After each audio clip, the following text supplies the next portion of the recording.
Hi and welcome to this week's GMBN Tech Show. Coming up, we've got some new Topeak stuff. Ooh, and we spotted some electronic wizardry on Jesse Melamed's bike. Yeah, and I see a line that you've put in the script that says, "We give Hardtails a bit of love." Yeah. She gives Hardtails a bit of love.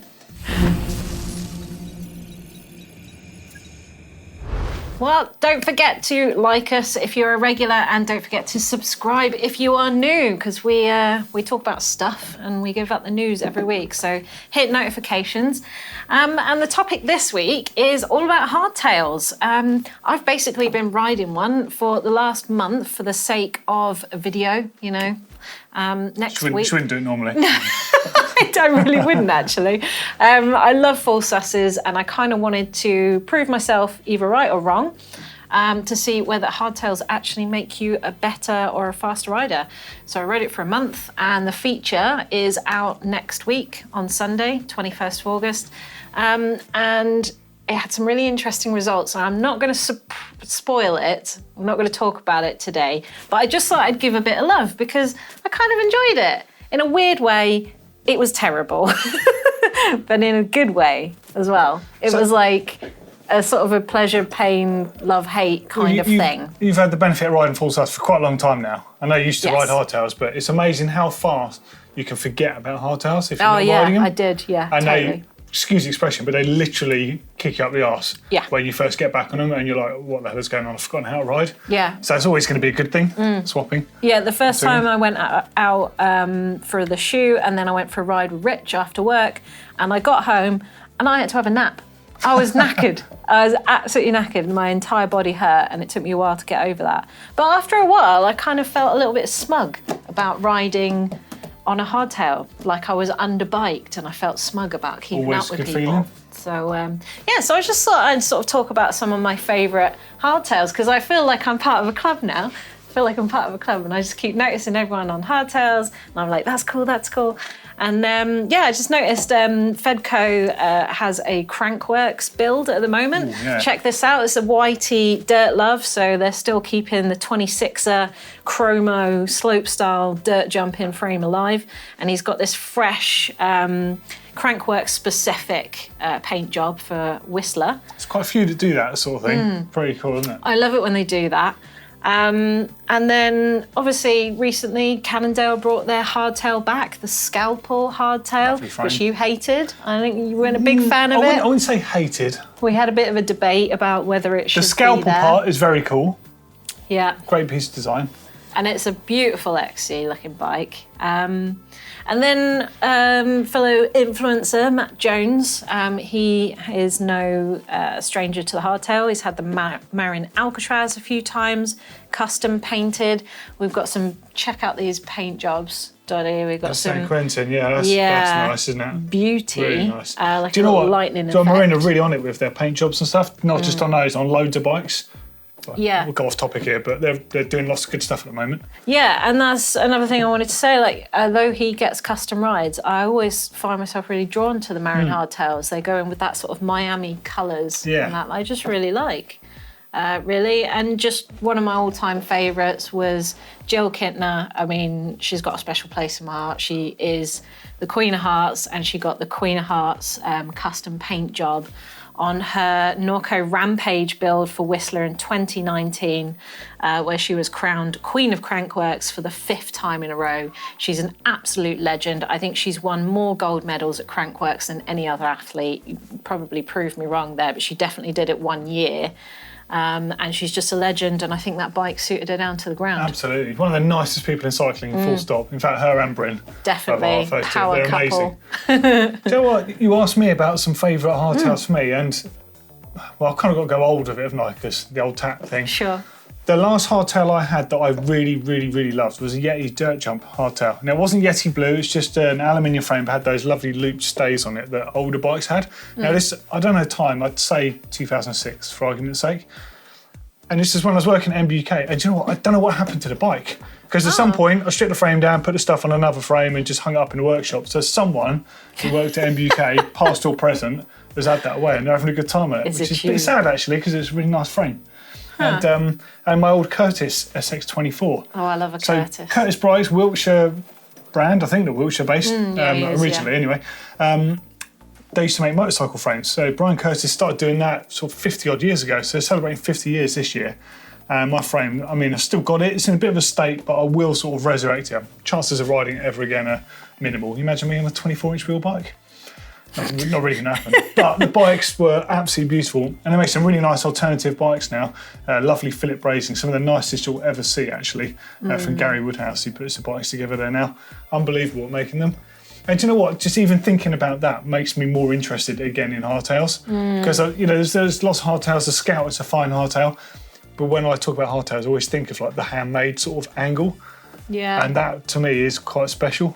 Yeah, it does lend itself to a nice custom build, doesn't it, hardtails? But I don't know, what do you think? Do you think the hardtail is the hero? Are you still riding hardtail? Do you have a custom? What's your favourite hardtail of all time? Let us know down in the comments below.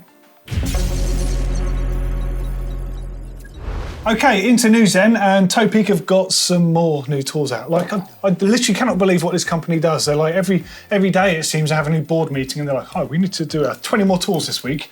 So something that pleases me massively. I mean, you say this, but every year I go to a show, there's another 20 products, and you're like, I don't know how to do this.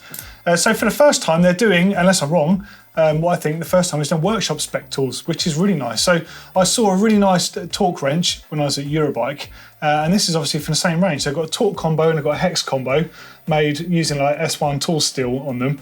Super nice.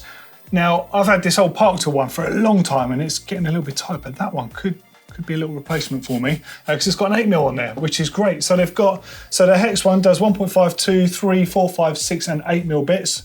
S1 tool steel on them, and it's also got a lanyard holder on there if you want to, if you work in a bike shop and you want to have them outside and stuff. And I've got the Torx combo, so that's T7, 9, 10, 15, 20, 25, 27, 30 and 40. Pretty much between them, you don't really need much else to work on bikes. So if you're looking for multi-tools, they look pretty good. And they're bourbon coloured, that's my favourite. Which is nice. Now this interested me, so this is called the MT25 and it looks like a gas cartridge, yeah? Yeah. But here's the interesting thing. Shut the front door. Yeah, so there's some storage in there, obviously for your little rubber worms, and it's a tubeless plug kit. Now, the interesting thing is the way they've shaped it like a gas cartridge or a tubeless sealant cartridge there is to fit into devices like this. So this one is a 16 gram size, that's a 25. And obviously you can have one that is an actual CO2 cartridge and one that is the dummy on the inside. It's quite a cool little kit. And this one actually fits under your saddle rails. Now, I did that Mondraker bike build recently. It had a Physique saddle that had something similar built in under the saddle, and people were asking about if you could get them aftermarket, and I think that's the closest to it you can. So you could hold two 16 gram cartridges, or you can carry one on there with the repair kit. Pretty nice. And I've also got the Tubey Master Plus, which is basically an all-in-one repair and CO2 inflator. So you've got your inflator system there, you've got your CO2 cartridge. On the storage compartment on the bottom, you've got replacement little rubber worms there, and you've got your reamer, and you've got a little knife blade there to cut them off flush. And you've also got this little tool here. So sometimes, if you notice, when you go to replace those, where you put little rubber worms into tyres, sometimes if you pull the reamer plug out a bit hastily, you can pull the plug out as well. So this is actually just to seat it in place. Tidy little just trail side things. I seem to have thought of everything. Interesting stuff. Check out Topeak. Very nice. Over at Canyon, they've refreshed the Exceed CFR Limited Edition. So it's... Just joking, honestly joking. Come on. I can't help but give hardtails a hard time. I do love them, I learn everything on them. I'm just honestly taking it. It is a theme of this week, is hardtails, and the Exceed is Canyon's flagship World Cup racing hardtail race bike, basically. And it is the same, they've not changed the frame, it's all the same, but they've got this limited spec deal with DT Swiss, basically. So check this out on screen. It's your usual SRAM XX1 Eagle Axis build with 100mm of RockShox SID SL forks, so it's a sub 10K build there for a little shy of $7,000. But the big change is that they now come with exclusive access to the all-new DT Swiss XCR 1200 wheel set, which is their brand new 30mm internal width carbon rims. So that's is aggressive for Exceed wheels. It really is. Yeah. And it's funny that it's still on 100mm hardtail, because obviously we've seen the Spark RC and 120mm full sus at the moment. So they are beefing it up. Tyre support's good on those sort of bikes. Yeah, tidy. Next up, another little tool, a little random one. You might just see me playing with this on the desk. So a while back, I spoke about Elevation, what they're called, Elevation Wheel Company. I should have known that because I bought this from them. And they made this little tool for removing the ratchet ring, or the sort of the drive ring, basically on the inside of DT hubs. Now, the tool that you can get from DT, you can't use it with an impact wrench. So you can use it in a vise, but any mechanic that's worked on one of these wheels, that's got one of these that's properly lodged in, will tell you how difficult they can be to remove. Elevation Wheel Company handmade these, they make these basically, and it fits an impact wrench, so it just means you can get them straight out. And just to make it nicer, it's Cerakoted as well, so just a tidy little tool. If you're a mechanic in a bike shop, I'm sure you'll have needed something like that at some point. I've got one, something, it's cool. Their Instagram handle's on the screen, by the way. They make loads of other cool tools as well. I just appreciate something that's simple and good and works. Yeah, and it's purple. You've been called boring before, haven't you? But I have. For not choosing we'll colour. get to that in comments in a bit. Yeah. So over in EWS Whistler, Jesse Melamed, who I'm not going to spoil any results actually, just in case you haven't seen it, but he's been spotted on some new Fox tech. The rear shock, obviously it's the RAD system, which is all their sort of riders testing new tech, and we've seen Eddie Masters on his pivot with this, but now Jesse is actually being a bit more vocal about what we're seeing here, and it is an electronic rear shock from Fox. And the unit is housed on the body, so no wires like with the live valve system, and it is just isolated to the rear at the moment, so it's not the front, although we did see Jesse rocking some telemetry equipment on the forks. It does just look like a rear system at the moment. So sort of a competitor to Flight Attendant, but only in the rear. What are we saying? What we're saying is, hallelujah. I think this is great. So we were chatting about Flight Attendant the other day, and I've ridden it recently for the first time, and I was blown away by how well it works. But I was just thinking about my personal needs, and I was thinking, like, if I was an EWS racer, having the ability to just have it perhaps on the rear might be like, I'd find that really handy for what I would want. So it's not going to be the same for everyone. So for Fox to have something similar in the pipeline, I think it's really cool. Yeah. Now, some of those images you were talking about with telemetry on the fork, if you look at the front brake rotor there, you can see a little widget. So it's got little sensors, it looks like, they're on the two brake rotor mounts. Yeah, that's right, I guess to open and close the shock to tell if you're braking or not. Hard to say without knowing, but it looks pretty cool. Yeah, Jesse's sort of spoken a little bit about it, and basically there is a lever on the handlebars that allows you to manually control the shock if you want to, in a sort of open and closed mode, and some customized modes that you can program yourself. But the sensors are just on the brake calipers, so you can theoretically fit it to any bike, which, unlike the live valve system, which you had to have a frame specific to fit all of the batteries and the battery packs and the wires, this would be a system you could literally buy the shock and the system aftermarket and fit it to any bike effectively. Let's see if they release it. Yeah, of course, if they release it, but they're gonna. Basically. Yeah, so something else that's quite cool, you said about the RAD thing, I meant to jump in there. So the RAD program is like racing something development, whatever it means, or racing and development. It's kind of like the Fox version of Black Box. You're seeing stuff out in the wild that you're going to see that technology at some point in some capacity filter through to the shop floor. I love seeing this stuff. More tech. Yeah, it's well good. Really interested in it. There we go. That's news this week. Okay, so straight into comments from last week's show. So this was talking all about the copycat stuff when we were looking at the... Well, that was your last show. It wasn't the last show. Well, I know that. All right, so from the week before, basically I made a mistake here. Doesn't I kind of forgot I was off last week because I had such a good day off. Anyway, we'll still pick up on it anyway because there's some good comments. Roy Venator says, I love the banter between you two. And Big Chunky Lardos commented, says, oh, it crackles. They're mountain biking Ross and Rachel. Will they? Won't they?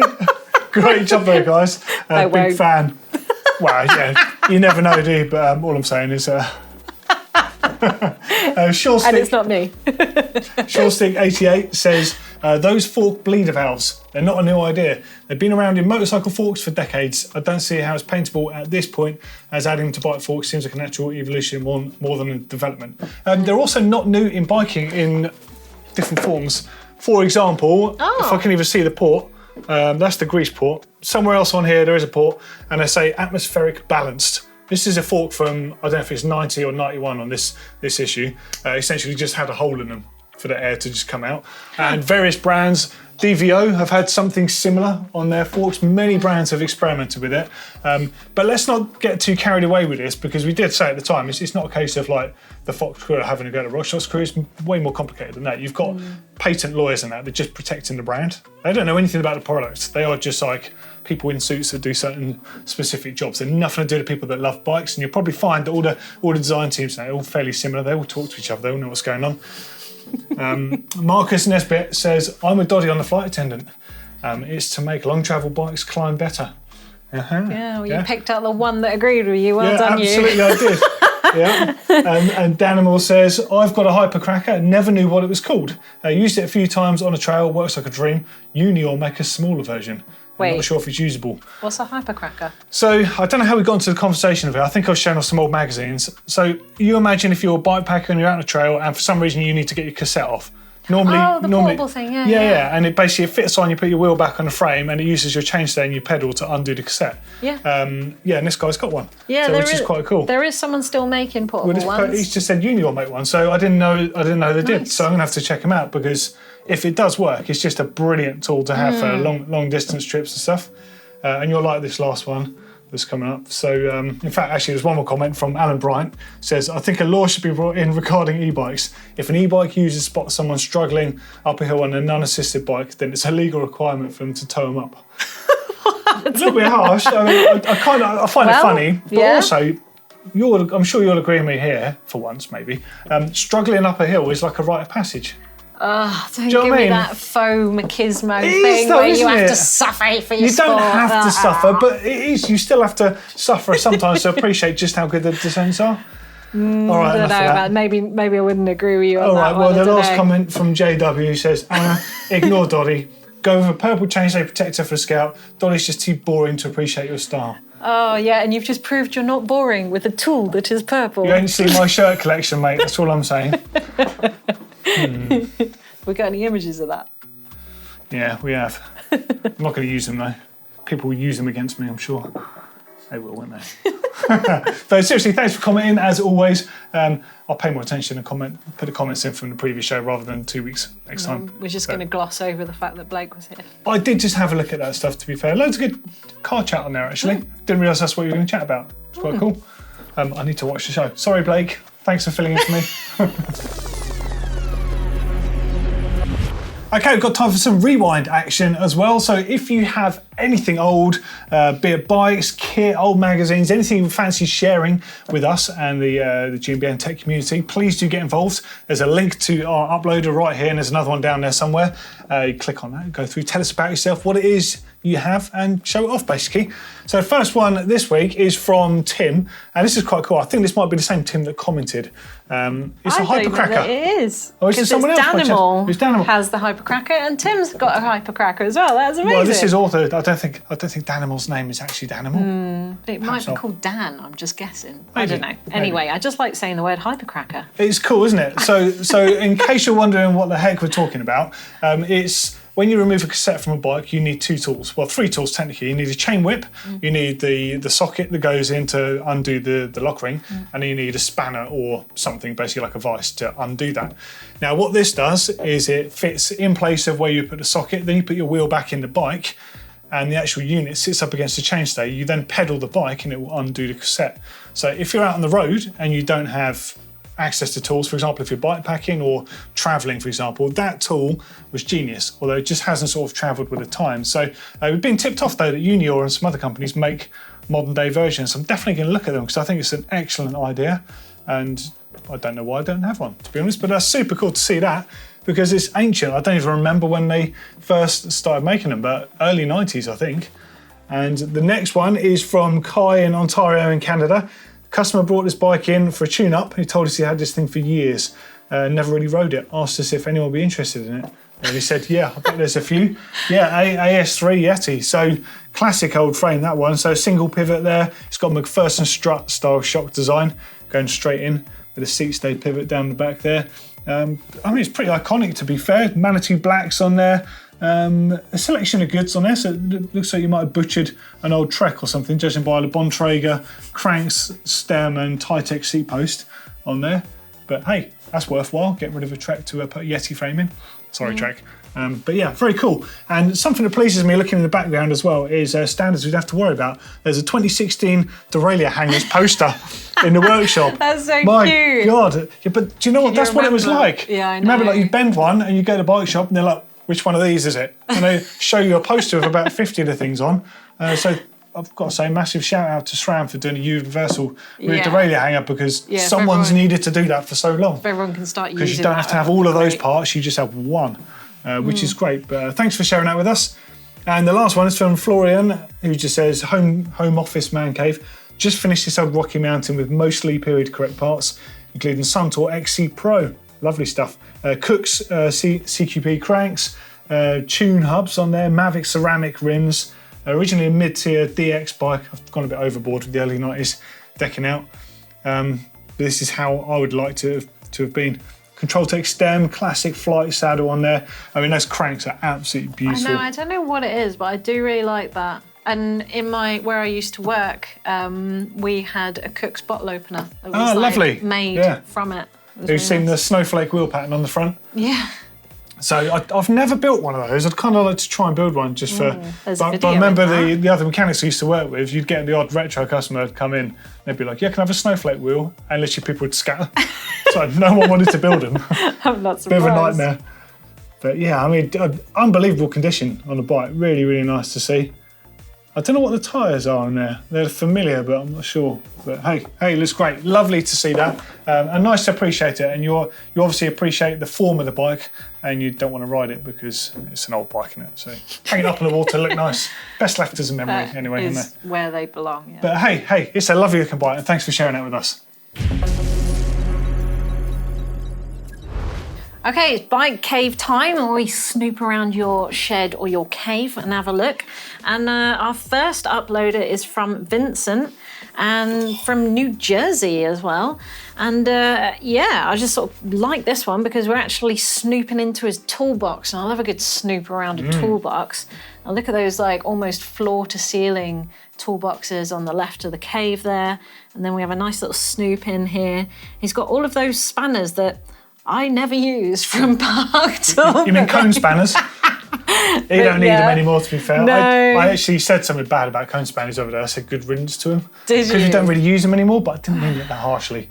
I mean... But I don't miss having to have like 15 different spanners for like, and you use one of them on a wheel once. At least you could tighten it up without removing your wheel. That's all I'll say about them, but yeah. So then we could do a bit more snooping through his toolbox. Oh, loads of decent tools in there as well. Portable torque wrenches, got the AT torque wrenches, you've got the full size one. Got a Yeti up on the wall there, looks like an SB5 recent one, with the Yeti turquoise silicone grips to match. That's some serious questionable mudguard position there. That looks like a job that's been abandoned. Take a quick picture because you were liking where you were. You were kind of halfway through that job, I think. Always like a compressor in a workshop as well. Very good. And has he got a bit of old tat behind his shoes there? There's an old Trek Volkswagen Team Edition. Oh, very nice. Looks like maybe your old bike there, Vincent. You should tell us what it's. Can't see from it, but it looks like, looking at the seat stays and the wishbone, it looks like an OCLV frame. And what I like about this is old classic shed, isn't it? It's all wood, everything's in there.